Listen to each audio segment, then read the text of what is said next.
नामाच्या पुढे देव फिकाय देव. नामात ताकद आहे, नामात पावर आहे. अरे दमडीचा कांदा चिरला, लाड शंभूड एक करताय. ऐका ऐका साधकांनो. अरे दमडीचा कांदा जर कापलाय ना माऊलीने तर लाड शंभूड एक करते. कोणी मारलंय तुम्हासनी का रडताय हो? ला कांदा चिराय बसली. कांद्यामध्ये एवढी ताकद असू शकते?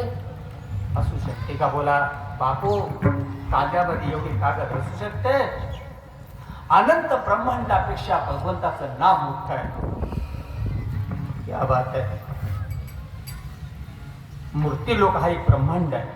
असे अनंत ब्रह्मांड आहेत. तुम्ही शुक्र, शनी, गुरु म्हणता का नाही ग्रह, हे सुद्धा ब्रह्मांड आहे. असे अनंत ब्रह्मांडाला वेढून शिल्लक राहिलेलं फक्त भगवंताचं नाम. नाम मंत्र शब्द समजू नका, नाम अक्षर समजू नका, नाम आखूड समजू नका, नाम लांब समजू नका, नाम झाकलेलं समजू नका, नाम उघडं समजू नका. नाम नामच आहे. नाम हुनी वाढ नाम